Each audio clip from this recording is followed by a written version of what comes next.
Hi, everyone. Good evening, and thank you for joining us tonight.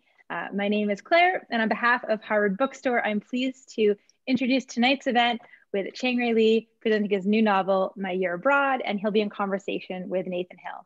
Through virtual events like tonight's, Harvard Bookstore continues to bring authors and their work to our community and our new digital community during these challenging times. Thank you for joining us tonight in support of our authors and the incredible staff of booksellers at Harvard Bookstore. We sincerely appreciate your support now and always. Every week, we're hosting events and our schedule appears on our website at harvard.com/events. And you can also sign up there for our email newsletter and even browse our shelves from home. After the introduction, I will drop a link in the chat to purchase additional copies of Chang-Rae's new book. Your purchases and financial contributions, I will also share a link to donate, make this virtual event series possible, and now more than ever, support the future of a landmark independent bookstore. And finally, as you may have experienced in virtual gatherings low these many months, technical issues may arise. If they do, we'll do our best to resolve them quickly. Thank you for your patience and understanding. This evening's event will conclude with some time for your questions. If you have a question for our speakers at any time during the talk tonight, you can just go to the Q&A button at the bottom of the screen and we'll get through as many as time allows. Chang-Rae Lee is a critically acclaimed and best-selling novelist who was named one of the 20 writers for the 21st century by The New Yorker. His novels include Native Speaker, The Surrendered, and On Such a Full Sea. His work has garnered numerous honors, including a Hemingway Foundation PEN Award for First Fiction, the Dayton Peace Prize, and he's been a finalist for the Pulitzer. And he teaches at Stanford.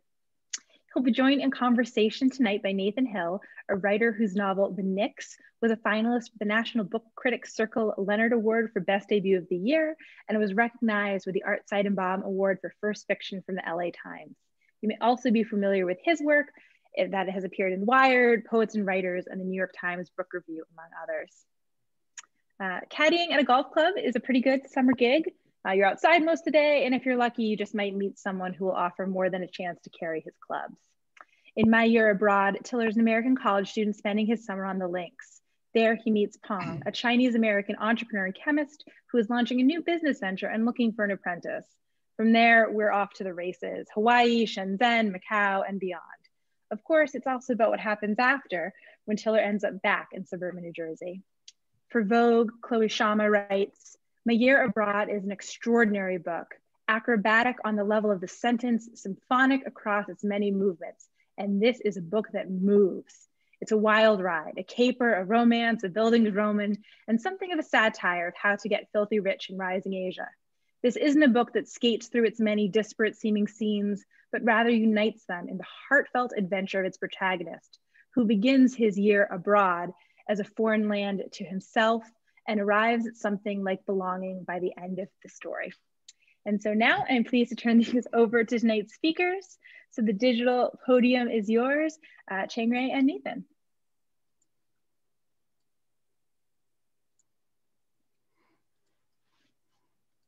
Hi there. Hey, Nathan. Can you hear me okay? I can hear you okay. Excellent, Great excellent. to meet you, by the way. What's that? Great to meet you, by the way. Great to meet you too, and I'm really super happy to be talking to you today. Today is publication day, right? Yep, absolutely. Congratulations, congratulations. I'm in South Florida, and you're in San Francisco. San Francisco. And we're at the digital Harvard Bookstore, while the real, actual, physical Harvard Bookstore is, I think, snowed in or at least soggy by a nor'easter, I think. So maybe this is more convenient for everybody. I remember those days. Yeah. Shoveling, trying not to get a heart attack in my driveway. Right. I remember, nor'easters. I went to grad school in Massachusetts, so I remember, nor'easters. And like, I think there was one spring where I had to wear like sunglasses that were tinted yellow just to feel happy in the dark blue. So Florida might suit me a little bit better. I was lucky enough to read this new novel maybe a year ago in Galleys, really? and I just loved it. I fell in love with first of all just the voice. Your main killer, your main character Tiller he's your narrator, and the voice is just so exceptionally delightful and funny. It's informal and slangy and kind of adorably innocent, and it's just like a great companion to spend your time with. So I was wondering, before we start talking and asking questions, if we might hear a page or two of that voice. Oh, sure, sure. Yeah, I'm happy to read a page or two.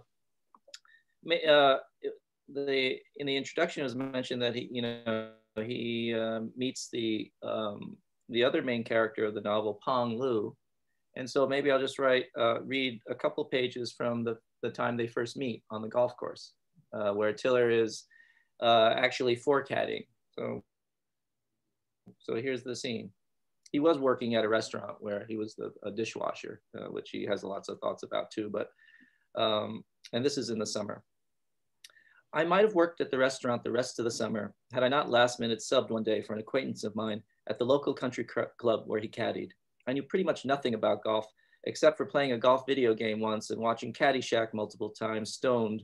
But he said it was a member guest tournament and all I had to do was forecaddy, which meant positioning myself in the area where people would hit their shots and helping to find errant ones and raking the bunkers and holding the flagstick during the putting. Because the caddy master knew I knew nothing, he put me with a foursome none of the regular caddies wanted. I guess nobody wanted them because the member was a beginning golfer and his shots went all over the place, and because of the assumption that his three guests would be no better. The member was a cardiologist named Patel, a big, strong, chatty lefty, who indeed hit his shots long but very wrong, and sometimes dead sideways, and once even backward, an amazing unintended trick shot that he accomplished by just barely undercutting his teed up ball with a ferocious swing, creating such wicked backspin with the top of his metalwood that the ball went almost straight up in the air, landed a few feet in front of him, and then spun back to where the rest of us were standing. Dr. Patel's guests were two of his colleagues, another tall Indian guy, and a chubby Jewish lady who was actually quite good as she'd played some high school golf, plus a friend of his named Pong Lu, who was a chemist at one of the big pharmaceutical companies headquartered nearby. And they all broke up like crazy after that shot, with Dr. Patel helicoptering his club into the bordering native grasses and raising his hands in victory. I retrieved it for him and he let me have one of the cocktails, studying the cup holders of his cart. The whole day went like that. After the first 9 holes, I was totally beat, running back and forth from the woods that framed every fairway, searching for their tee shots, stepping ankle deep into streams to retrieve dunked ones, and raking the sand after they basically strip mined the bunkers, trying to blast their balls out. The chemist, Pong, was the worst at the beginning, but not by the end. He had never played before, not even once gone to a driving range or a putt-putt. For the first 6 or so holes, he pretty much whiffed on half of his swings, and then the ones he did strike often didn't fly as far as the massive pelts he'd excavate, these lush, beauteous mini islands of sod. On one green, he needed even 7 putts before holing out, putting clear off the green not once, but twice. And he almost brained his host when he shanked a fairway wood, the shot whizzing past Patel's ear so closely that the cardiologist swore it nicked his earlobe. Patel laughed about it, but absently massaged it the rest of the round, and then touched his fingers to his lips, as if tasting the haunting liquor of oblivion. But that was Pong's last really awful shot. His swing was certainly funny looking. Imagine a pirate sabering himself free from a knotty mess of rigging. But he began making solid contact. And if they weren't majestic, his shots started landing near the fairways, then near the greens, then sometimes on them. And he suddenly got a feeling for the speed and slope of the surfaces, holding a few long putts. He even chipped in. He actually made a legit par on the last hole, which Dr. Patel said was the toughest on the course. As I was loading the group's clubs onto a golf cart to ferry them to the bag drop area in the parking lot, Pong told me to take his clubs back to the pro shop, as they were rentals. I said he ought to buy his own set now for how well he was already playing. And he said, no way, joking that his brilliant career was over. I could hardly decipher brilliant career because of his peculiar pronunciation, which I could tell right away was because he was a native Mandarin speaker. I sort of took Mandarin 1 and 2 my first 2 years of college, And the instructor, Miss Wu, had that same way of speaking English with all those gargly sure and were and toe sounds. Anyway, I had some of the final shots he hit. I said some of the final shots he hit were freaking amazing. And he admitted that he'd spent the entire night before studying instructional videos on YouTube on every aspect of the game, including dress and etiquette.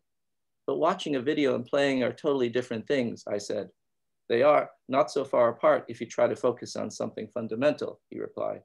What is that, I asked, curious as to what he'd gleaned. To follow through with fullness, he said, sweeping his hand forward and upward, right up to the sky. This sport is fascinating, but it takes too long to be useful for someone like me. I would prefer it if only 9 holes were played, just long enough for enjoying the game and for doing business. There would be more time for camaraderie afterwards as well. I'll stop there. Thanks. And I feel like that passage really captures it for me. Like this is a narrator, this is a voice that's capable of something as poetic as like talking about the haunting liquor of oblivion. But he's also a narrator who will use the word boss as an adjective, like that was so boss, you know? And so it's got a lot of flexibility and a lot of playfulness to it. And I guess I was just wondering, like, how long did it take you to find that voice? And was it difficult to keep that kind of consistent throughout a what I'm sure is a long writing process? Yeah, well, it was. Pang Lu, the Chinese businessman that he describes there and meets, was the original inspiration for the book. I didn't have Tiller in my head before that. I had an acquaintance friend in Princeton, and where I lived at the time, and he was this guy, right? He was this plucky entrepreneur, and with and he spoke Mandarin, and he had so much energy and charisma, and so I thought, oh gee, I'd love to write a book where he was central to everything that was going to happen. But then I realized that as much as I was interested in him, I was also interested in someone who would be inspired by him. Mm-hmm. And so I thought, gosh, who is that? And I guess my I don't know why it came up, but my first instinct was, yeah, it's a younger guy, a kid, someone maybe that I felt like I was, or that I afraid that I was, maybe some kid who was somewhat, at loose ends, in kind of the endless summer of adolescence, right. Kind of bored and maybe too many thoughts for his own good. Right. And so when I started writing his voice, I wanted to capture that, but I didn't want it to be just, an absolute, like, he's supposed to be 20 years old. I didn't want to say he's absolutely only 20 and that's the only way he's going to sound. I did want that to be I suppose, the melody of it, but the through line, so the bass notes, I wanted to have these other, I guess, capabilities. Maybe the kinds of notations that you mentioned before, where, that he's got this older soul to him that I thought that I wanted to get out to. And to me, in terms of thinking about his voice, I kept thinking, yeah, this is his coming of age, but it's also in some ways a first midlife crisis, even though he's not there yet. So it's kind of a marrying of the two things. And obviously I'm 55 years old and ripe for my, whatever midlife crisis, teen. And, but also, you also yearn for that, for that consciousness, I guess. And I was for some reason at the time I started writing this book and writing Tiller, that I yearned to be, that kind of kid again, where everything was still possible. Where the whole world was in front of me. So I literally put the whole world in front of him, I guess. That's fantastic. And he's a wonderfully open character, he's like really open to what Pong has to teach, what he tries to build a family with a woman that he meets, Val, and her son, Victor Jr. or Vij. And he's very open to his feelings toward them, and so, like, as opposed to my memories of, like, myself when I was 20 and like engaging the world very egotistically. Like he's like tabula rasa, you know, and it's just a wonderful consciousness to be with. Well, well, I absolutely agree with you. When I was 20, and maybe too much now, just you're so focused, right? Everything is so literally sensational to you, right? And it's your nerve ending. But you know, to write a novel and to sustain a whole story, and to get to the things I wanted to get to, about him plunging into life, even if he weren't ready. I did want him to be a little bit more open, generous, and I guess the word would be vulnerable. Yeah. And that's, you know, vulnerability I think is really important in all characters, but particularly for Tiller, because he's someone who, he doesn't quite know it yet, but he's subject to a lot of other people's whims and the world's whims. Right. And at the beginning of the book, he describes himself as very self-consciously not heroic, you know. I think he says, like, there's a quote that I loved. It's like, I'm not aspiring to all-time greatness. I think he says at one point. He says he describes himself as a below average guy in all categories. And when he's homeschooling Vij, he gives himself a C+ in his homeschooling. So like, I don't know. And then late in the book, there's kind of a discussion about like achieving mastery in something. And he seems to think like, that's for other people. That's not quite for me. And it was just such an interesting choice that like you have this hero at the center of your book who really resists being heroic, who kind of wants to be average or blend in. I was just kind of curious about that. Yeah. He's, you know, it's something that he's gotten. So I think this blending in idea, or just the feeling of it it's something that he's learned to love too much, maybe. It's because of its comfort, because of its security, its lack of risk and drama. You know, from everything from his relationship to his dad, and his dad is not some terrible person. He's just kind of a kind of pleasant fellow who's non-threatening in every way. And I think that's part of what I was thinking about in terms of, well, why is someone like Tiller so taken and wrapped by someone like Pong, right? And I think he comes from a place, Tiller does, where he's gone under the radar all his life, just personally, and part of that personality is, I think, you know, his what I call 1/8 Asianness. The fact that he's can pass, that no one notices him, and that he's become maybe too accustomed to being unnoticed. And now I think not that he wants to be noticed, but he's curious about other ways that he can be Tiller. Yeah. Which yeah. Which I think, you know, he's hoping, or unconsciously, that Pong could bring out. Yeah. There's this great line where he says he calls himself, I wrote it down, a semi-diasporic post-colonial indeterminate. There's a lot of provisionality in all that. And he's, I also got the sense that like kind of cross-cutting identity was mirrored in the city where he was living in, this fictionalized Dunbar, New Jersey, that has maintained its homogeneity, but for pockets of newcomers, like you know, you hear people speaking Hindi and Russian and Mandarin at certain bus stops. Right. And I don't know, I was wondering maybe, yeah, if you could speak to this, because he doesn't seem quite comfortable in any of these identities until he meets Pong.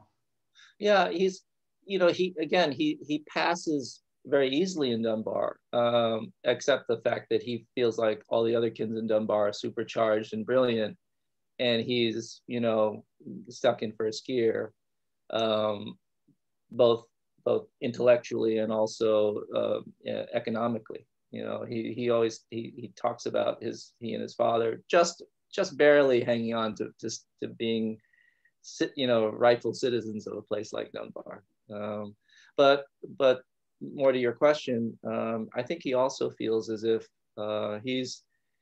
he has some affinity to these other notes that he hears at the bus stop. He has sensitivity to the fact that he's not really walking in the same or in the same circles as say a lot of his friends are. You know, he talks about them going to, you know, these enrichment programs at MIT and Stanford, and he's stuck at, you know, washing dishes at the local place. But that's also, you know, reflects some ethnic insecurity or questioning that he has about himself. And I think that's why the book very consciously has him meet Pong and has him go to Asia, rather than say, as what he was going to do in his plan for for a semester study abroad, which was to go to the typical place, right? To go to Barcelona, right. Some other interesting, semi-interesting place that where he can really just spend his time going to fancy bars and and nice beaches and eating fun food. But I wanted him to be, and I said this before about Tiller, to maybe connect with that side of him that's Asian curious, as it were, and that he's, you know, he has this dance with it, and all throughout the book, you know, there's this close observation he has of Pong and his associates, and also, you know, kind of wish and curiosity about, is that who I am? Is that how I hold myself? Is this what I should do? Is this how I should sing? You know, when they have their karaoke moment. But so he's someone who's at the very beginnings of looking at identity, I think. Whereas maybe some of my other characters are deeper into it when we meet them. Tiller is definitely just at the first stages, but I was kind of excited about that. Yeah, and then he meets Pong, and I loved this character. Like the sort of charming, cannot be stopped businessman. Like I'm someone who doesn't really have what you might call the mercantile instinct, you know, like so it's really like, well, you're a literary writer and so am I. How can we? Right. Exactly. I feel like this to make money, but right. Like you don't really see this in literature. Like I suspect that, like, I don't know, most artists like don't really like, or maybe are suspicious of the profit motive, or just can't do it very well. And so we go into this job. So you don't really see these kinds of characters in books all that often, unless they're maybe being made fun of, you know. And Pong is a really wonderful exception, you know, like he's this phenomenally talented entrepreneur and a character of great depth. And he's a nice counterpart to Tiller. Like he's focused and driven, whereas Tiller, as opposed to like Tiller's more diffused impulses. You were saying that he came from a friend of yours and someone you wanted to write a book about. And why is that? What drew you to that character? Well, what drew me to the real person, you know, he's loosely based on, was, again, what I mentioned was just his pluck, the electric feeling that he had about, you know, looking out onto the landscape and seeing opportunity, you know, and that for me is a very kind of American immigrant thing, right? You know, the striver kind of mentality, and it's a mentality that I think I was kind of missing in my own psyche, and in, you know, being an immigrant, but being very settled and, you know, living all my life here. You don't have that I don't have that same kind of, I don't know, propulsion, inner propulsion that he had. And I was just so enwrapped with it. You know, so I would just ask him, you know, we'd get together sometimes. I'd just ask him to talk about all his businesses, and, you know, he'd have like a tofu factory, and he'd have this and that, and he was selling this on the side, and nothing was beyond him. And that's what I loved about him. And he didn't think of himself as American. He just thought of himself as, I'm a global citizen, and it's all at my fingertips. Not because he had a lot of power, but just because he had the imagination and the desire. And that's something that I think I saw more in my parents' generation, rather than those of us who, you know, kind of established ourselves over these last decades. And again, that was something that that really appealed to me, and I kind of missed and wanted to, I guess, be inspired by again. Yeah. That's leading back to Tiller. Yeah. Right. Yeah, he's so great because he's capable of such like poetic thought and such wise thought. And then, but you know, his frozen yogurt shop is called WTF Yo. Yeah. And, you know, he's very savvy, and that's the right. thing that I wanted to. And this was a kind of businessman that I'd been meeting in travels to Asia. You know, very, very like pop culturally very savvy, you know, internet savvy, or, you know, social media savvy, but as Pong does, has a lot of stuff running through him that's pretty serious. The legacies that are running through him, the things that his family went through, all the wars and strife, not striving, but strife that he'd had to endure. So it gives him a lot of perspective, but I think a lot of power and confidence too. Yeah, all things that Tiller doesn't have. Right. Yeah. I definitely want to talk about his background, but just in terms of how you, before I get to that, just like how you structured the novel. So like so Tiller meets Pong and thus starts the year abroad, where Pong brings him to Asia and they have their adventure. And then we also know very early in the novel that after the year abroad, Tiller is now back and he meets Val and her son Victor Jr. and Tiller seems a little wiser, and he seems sort of mysteriously kind of injured maybe and vulnerable, and so they start a sort of family together. And those two stories kind of wind around one another throughout the book. So we know that one happens after the other, but as a reader, it feels like the stories are happening sort of simultaneously. And I was wondering about that choice. Like, why did you decide to tell the story in that way? Yeah. Well, I absolutely wanted, even though you're absolutely right, the stories, you know, he's settled after the fact of his travels with, you know, in the world, all his adventures. And so I did want to have these two stories. You know, I when I was thinking about them having adventures and having this as a kind of picaresque novel where they have all these strange situations that they're going to find themselves in, you know, my immediate thought was, well, can that just be the novel?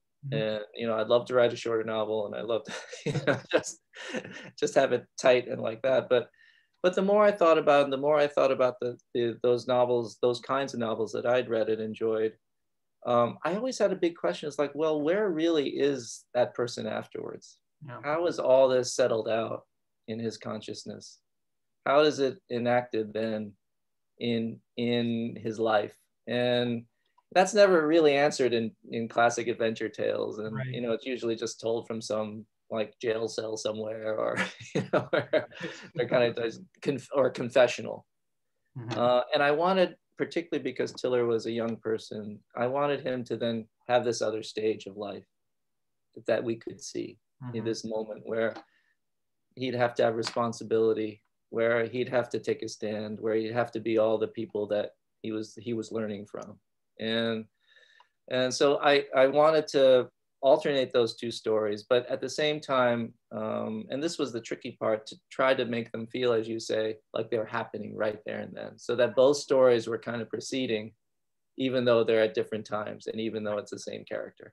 Yeah, it never feels like we're in a flashback or anything. Yeah, it really feels like you're in two stories that are speaking to one another in really interesting ways, like juxtaposing the mad adventures that he has with Pong on his year abroad, and then a much quieter adventure that he's having with Val and Vij, and like those playing off each other kind of, I don't know, throw each other into sharp relief, such that I feel like both of them become more effective.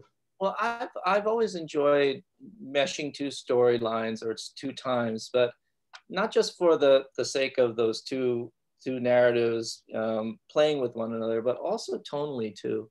I like the idea that we're at some kind of breakneck pace in one arena, and then you open the door to the next, to the contiguous one, and it's a totally different space. It's quieter, it's moodier. It's the same character, but there's this other layer of him that or her that we're seeing that I hope is both fresh and also, you know, that it builds upon the character you saw before in say the more frenetic scene. Mm-hmm. So that that it goes back both ways, right? It's not just one way. It's like, oh, he's like this now, but that he's like this now is like, oh, those were the seeds back then in that other timeline where we saw maybe some twinkle of capacity. Yeah, right. If not action. You know? And you get the sense that like Tiller wouldn't be able to do what he needs to do in the more domestic storyline if not for this other stuff that he went through. Yes. Abroad, yes, yeah. yes. Yeah, and this is like an education story too, that way. Like it could be the education of Tiller Bartlett, right? Right.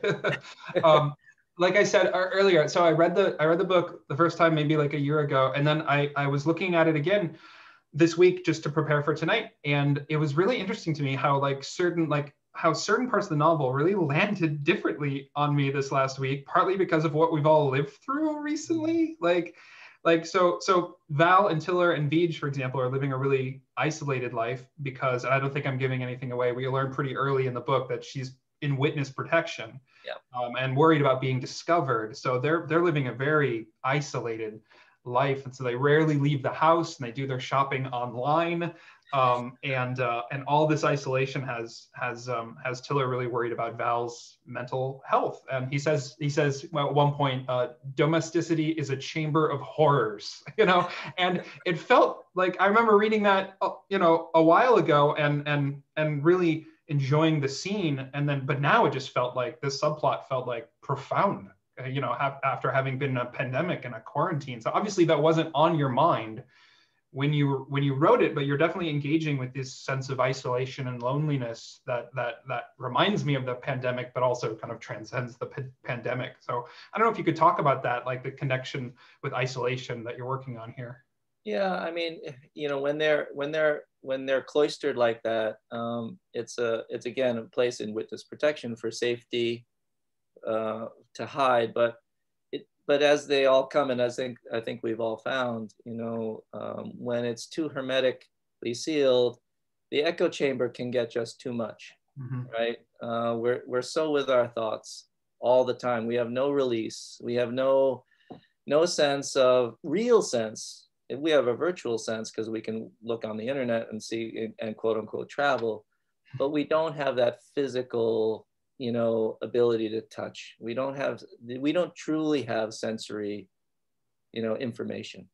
Yeah. And that's something that I think I was working with in the book, and maybe, it's just an accident that it kind of speaks to, this time right now, is that, when Tiller's out in the world in his adventures, I wanted that to be an absolutely visceral, bodily, corporeal thing, where he's just, one live nerve, touching things, smelling things, tasting things, and having all those things touch, taste, and feel him back. And the other side of the domestic story is more ruminative, right? It's a little bit more where he's doing some reckoning, a quieter time, but it's still very fraught. And so I like the difference between those two things, and I think that's where the mood of that domestic story and the kind of the claustrophobia of it comes to be. Yeah. Okay. The other chapter that hit me differently when I was looking at it this week was a chapter in the novel involving Chairman Mao and watermelons. and it's one of the few times, maybe I can't remember, maybe it's the only time that that the narrator is not Tiller, that this section is narrated by Pong, and it kind of speaks to what you were referring to earlier about like his family's history. So I don't know, without spoiling anything for your readers, like what made you want to include this moment in history in the novel? Yeah, well, Pong, basically tells story a little bit about his background, or a lot about his background, and has a kind of fun story about it, although kind of a very tragic one. And I knew that Tiller was going to be narrating this novel. And normally, you would say, if I were to say to a student, well, if you're going to have him narrate the novel, have him narrate the novel. Right. Go ahead and do it. But then I found myself really wanting not to hear from Pong equally, but just to let him speak. And because he was such an inspiration to me and to Tiller, I thought it would be fun and interesting just to let him have his say, you know, and even if that broke some rules, even if it seemed weird, even if it broke the stream of the narrative, you know, I thought it was absolutely necessary both for us to hear a story, get that information, but also just to hear it in his voice, which is a different voice than Tiller's, more measured, quieter, I suppose, but pretty intense too at certain times, just to get the measure of the man. And also, I hope that we would be able to put ourselves in the place of Tiller and just listen. Right. And I, you know, I wasn't sure about it when I first started that section, because I knew it was just going to be Pong, and I didn't know if I was going to end up just cutting it and never, you know, never having it as a part of the novel. But I, you know, I went back to just the ideas that, okay, it's necessary information for the novel, I think, for Pong's character, but just as much too for Tiller's. I want Tiller to appreciate everything that he's seen there. Yeah. And I did want that story, so that's why I came in. The part of it that landed differently for me was there's this moment where revolutionaries arrive at an art school and start kind of destroying works of art, among other things that happen that I don't want to give away. But one of the artists says that she's afraid of people who, quote, who care too much. And it just reminded me, I don't know, like, I feel like I've had to block people on Facebook who care too much, you know, and about like certain kinds of politics that they become a little intolerable. And after, you know, seeing, I don't know, like a siege of a Capitol building, for example, recently, it just, this moment really hit me. And obviously, again, you were not thinking of any of this when you wrote the book, but it's coming out into this moment. And I just wonder if you think there's any kind of, taking this moment that you're describing, if there's any lessons for us at all. Well, yeah, I mean, it focuses on the Cultural Revolution and how everything gets upturned there, right? Intellectuals and teachers are, you know, of the old ways, of the old thoughts are, you know, vilified and often, you know, imprisoned, right? And killed. And so it's the death and imprisonment of thought itself. And or certain kinds of thought, and I, you know, when I was writing it, I obviously I didn't, you know, I wasn't writing it, you know, before all this crap that happened, but I was writing it during the time of Trump, and very early on, I think we all saw how, you know, people were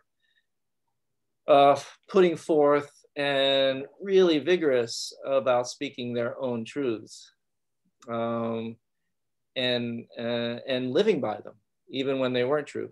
And so, and that was scaring me a lot. And when I thought about Pong, he did have this Cultural Revolution story, but I wanted to make sure to get that story out, where someone is crushed by someone else's truth.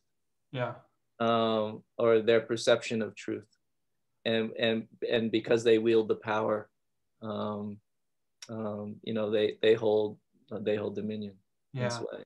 It's an extraordinary moment in the novel, and it pops up so surprisingly, and it's one of those, like, what is he doing here? And then you read it and you're like, thank God that's in the novel. It's really yeah. There are a couple questions from the audience that have popped up, so I'm gonna just ask these, and Elizabeth asks, growing up with immigrant parents, how much pressure did you feel to live out your own American dream?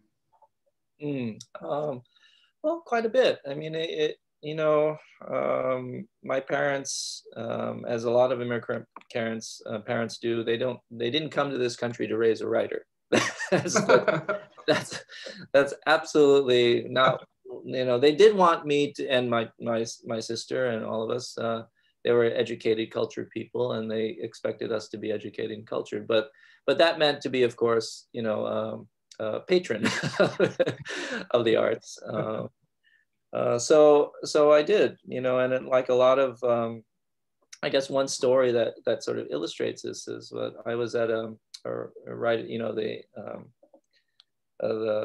AWP Writers Conference, and you know, I had a little gathering of hosted a little gathering of Asian American writers, and there are probably, you know, 15 to 20 of us there, and just hanging around, talking and drinking and eating, and someone asked the question, well, what did you all do before this? You know, before you were writers, before you know, became poets, and I couldn't believe how to the last of us, we had all started in a very professional, respectably professional career.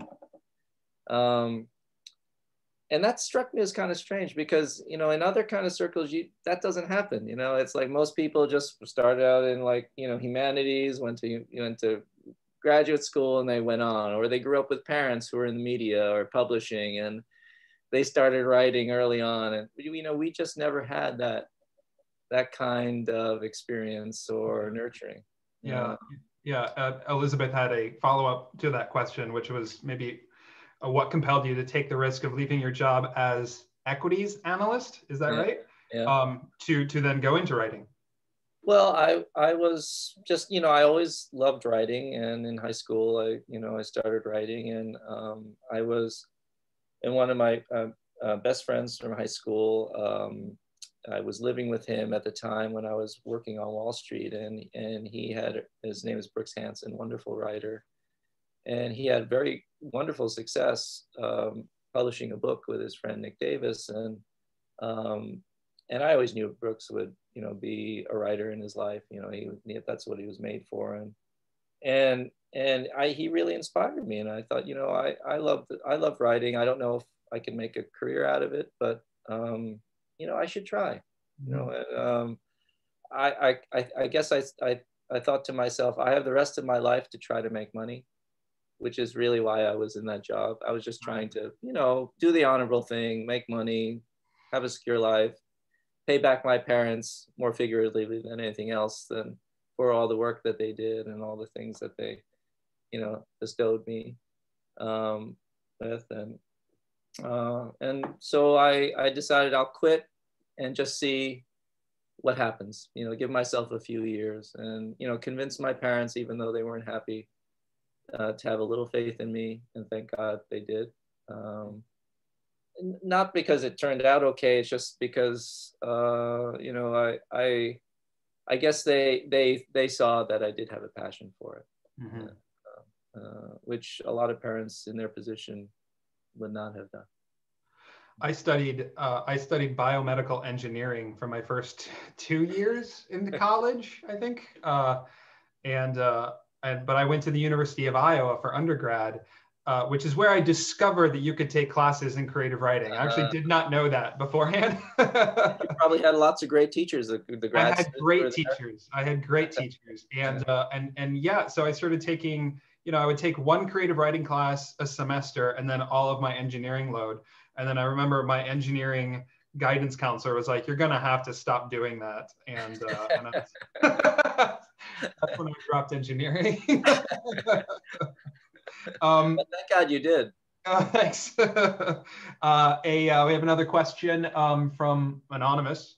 Were there any particular adventure or journey novels that you had in mind while writing this new book? Well, sure. There are lots of that I loved. You know, one that an epigraph is taken from is the Confessions of Felix Krull, which is more a picaresque novel by Thomas Mann. You know, Henderson the Rain King by Saul Bellow, Don Quixote, of course, by Cervantes, the greatest adventure of them all. Sure. Which isn't, you know, it ends up all in here. So, you know, and all those novels too, you know, I mean, and all novels do this. I mean, in some sense, I think all novels are adventure novels, right? And some just are more explicitly so. But ultimately, I hope that, you know, the ones that I love best end up in here, right? End up showing you something about not the world out there, a little bit, a lot, you know, it just that's the contour of it. But ultimately, it reveals something about how we engage with that world and what we care about, or worry about. Another anonymous question. You said earlier that you broke some rules with the writing of this book. Are you thinking about your own rules, like the structure established by the story as it forms, or larger overarching rules about how stories should work? A little bit of both. I mean, you know, I think as writers, we're aware of sort of like general kind of rules, right? Of what, you know, that we're taught, right? That if you bought like a how to write a short story, you know, kind of book, you know, there's a whole set of rules there, right? Of course, you never want to really look at those rules. You want to have them in the back of your head, and but maybe that's it. And at some point, I think you're always trying to break every single one of those rules, or not trying, but willfully pushing up against them. Sure. And because, as you know, Nathan, I mean, there are moments in a story, you know, talking about a mother or talking about, you know, some mentor in a novel, you know, it's so easy to get into the, you know, kind of old conventional ways of trying to flesh out that character. And sometimes you'll do something, and maybe it's an accident, maybe it's something that's part of your aesthetic, but that will be weird. And that moment, that weirdness or that sense of, you know, surprise, that's the thing that draws you into the story, that draws your writerly eye, so that you know the next word that's going to come up, and that ultimately is the thing that the reader probably remembers. Yeah. The other stuff. Were there any moments like that in this book? Like any moments when you were, you know, in the chair thinking, all the rules, I shouldn't do this. I don't know if I should do this, but I'm going to do it anyway. Like anything that you remember? Well, one of the things is, you know, when there's a strange scene when Tiller's a little sort of enslaved as a curry maker. And his slaver ends up teaching him quite a bit about Marxist, or going into his Marxist ideology. And and I thought to myself that, you know, do we really need to get into all the things that you know, do we really need this lesson on Marx here? And again, I wasn't really ultimately focused on that lesson, but I like the idea that his slaver would be someone who would be trying to teach him something. That's why he was there. That's why he was captive. And so I just let it go, and who knows how it worked out, how it'll work out to you as a reader. But at some point, you know, you just have to give yourself license and trust. You know, and a lot of blind faith, basically. Yeah. Let me see. Another question from an anonymous source. Has your approach to novel writing changed over time? Was writing native speaker a different experience than writing this novel? Well, yeah. I mean, you know, this is my 6th novel, my 7th novel that I've written. You know, there are probably 3 other novels that were abandoned in there. So yeah, things have changed over the years. Probably mostly though, it's I who have changed. You know, I have different levels of energy. I have different levels of patience. I have different levels of different kinds of discernment, and I'm attentive to different things. So, it's equally difficult now. It's just difficult in different ways. Mm-hmm. You know, whereas before, maybe at the beginning, I was kind of reckless and hoping a lot, and maybe falsely brave. You know, now I'm maybe more knowledgeable and more skeptical. So it's a different challenge. So, you know, the stories always change, but I think the pressure, the kinds of pressure that I put on the sentence and the character, and those things are different now. Those things are different, and they have to be, I guess. You know, it's just I can't help it, but you know, for them to be different, you know, I'm different. I'm finding that I had a certain writing process for the first book that I just figured, oh, I'll just do exactly the same thing for the second and it'll be fine. And I'm finding, no, I feel like each book has will take shape the way it wants to. and so I've had to kind of change the way I do things for this next one. I'm not sure why, but it's just what I was doing for the first book wasn't working anymore. And now I found a completely different process that works really well for the second one. Can I ask you what that is? Because, you know, you said that this second book is as big a book as or nearly as big as the first one. So that's not any different, but is you know, what's different? Your energy level, or the way that you're certain cadences of writing, or? Yeah, I feel like it's the energy level is definitely different. Maybe just simply because I'm writing it mostly during the pandemic, and so I feel so much more easily distracted. Like, it's a very loud era we're in right now, and it's just so, I find it very difficult to keep all of it out. I know when I was writing my first book, it was a pretty simple matter to not look at my phone or a computer until 1 o'clock in the afternoon after I'd finished my pages, and it's much harder to do that now. And so I'm writing in maybe shorter bursts and writing out of order much more. But that's ended up working for the book because the book is sort of reflecting that in a way I really like. So that's fine, you know. But it's I'm just conscious that it's different. Right. Wait till you have kids. Well, and this is yeah. I mean, I think what you described is that we do what we have to do and what we can do at but our capacities are different, and the pressures and the context is different.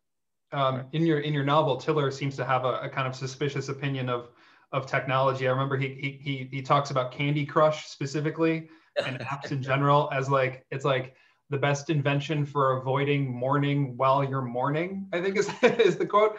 I just made me wonder, if you endorse that position, or what kind of relationship you have with technology or social media. Well, you know, I think I appreciate, obviously, like everyone else, how convenient it makes certain things, but I do see this other thing that happens in our app world, right? We can be so good and knowledgeable and effective at so many things, more effective than we used to be. And there's a part of me that feels like, and sometimes I say this to my students, is that don't let yourself become an app, you know, where we're trying to constantly optimize ourselves. You know, I can't eat at anything but the best cheesesteak place. I can't, you know, I can't miss that turn because it'll be another 1 minute on Google Maps. And so we're always, you know, and you get into this habit of never wanting to make an error, to optimize, right? And it's a weird kind of thing, because I didn't think humans, I mean, obviously humans didn't want to make fatal errors, you know, eat the wrong mushroom, or right, but I think we've taken it to such a degree that we forget about, you know, what life really is, which is this uncertain journey, and maybe sometimes, you know, fucking up, and learning something from that. Actually, that's obviously, I think, where we learn the most. You know, you never learn a lot. You learn nothing from having GPS, of course, right? I have no idea how to get there again. Yeah, right. Never again. I think we have time for one more audience question, and then I have one last question that's totally selfish. So the audience question is from Patty. With the two storylines in the new novel, was it tricky to develop each arc so that it worked independently and in relation to the other storyline? Yeah, it is tricky, and you know, you have to pay attention at all times, because you don't want one to go off in a direction you can't, that you can't bring it back. But but also, you know, I guess, and this is something that I try to tell my students, is that have faith in the small and have faith in what you're writing there and then on that page, in that scene. If you have thought about it enough and you've put enough mental, cerebral pressure on it, you'll get the things out that you'll need to get out. We know as writers, just as we know, you know, human beings are amazing. And we know sort of what we need to do, even if it's not conscious. And if you focus on the small and you make sure that that's interesting, that it's relevant, and that it's somehow fresh, you can just keep going. And you'll eventually find, you know, your way back. There's no other way to do it, really. You can't plan it out. You can't engineer it ultimately. And if you do engineer it, it'll feel airless and dead. So I think if you know, I think that's what I try to think about, is just detail by detail, moment by moment, and trusting that I'm on the right, you know, path. Yeah, and the process is really helpful too. Like, I don't know, like I made so many mistakes in the first draft of my first novel that I then corrected in my second draft, which had lots more mistakes, which I corrected in my third draft, and then my agent corrected those mistakes, and then my editor corrected those mistakes, my copy editor corrected those mistakes, and then the book came out and I got all the credit, you know, like, which is really, I guess, kind of lovely, but yeah, like there's so many errors one makes along the way, and then you excavate the thing you want to do out of all of that, and that's the beauty of revision, I guess. Yeah, yeah. All right, so my last question is just a selfish one, and it's about endings. And the ending of this book is wonderful and completely mad. And it just made me wonder about endings. And this is self-serving because I'm very close to finishing my second novel right now. And the feeling of it is sort of like I'm trying to land an enormous old airplane in a very high wind. You know, like it's like, and like there are parts falling off, and like there's like this weird third wing that I put on there back when I thought it was smart to add a third wing, but now it's like taking me in the wrong direction. So my question to you is like, how do you find your endings? Like, do you write toward them and you know them all the way, or do you discover them along the way? Like, how do they come to you? I think I discover them, or they become apparent, slowly apparent along the way. Mm-hmm. And I think it's because, you know, really every story is an inquiry into the character. And ultimately, I think the ending for me, I guess the way I think of endings is that what, you know, you've learned and I've learned writing this character so much about this person, you know, so I don't want to repeat anything that I've already learned. What's the last thing or situation, moment, context, thought that he or she must be confronted by or confront? And to kind of put a capstone on all the things that, you know, he's learned. And it doesn't have to, like, you know, make sense of everything, but that it's that final thing that that doesn't end the story and doesn't end us thinking about it, but that is kind of the, you know, the thought that I want that the reader to have last about who this person and where he's come to, mm-hmm. and what he's capable of, either thought, inaction, or both.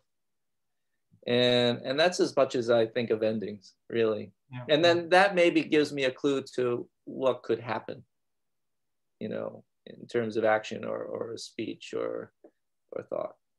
Sometimes, and also sometimes it's language. Yeah. So there's a kind of emotion that you want this character to face or sit with at the end, and yes, the plot is a way to get there.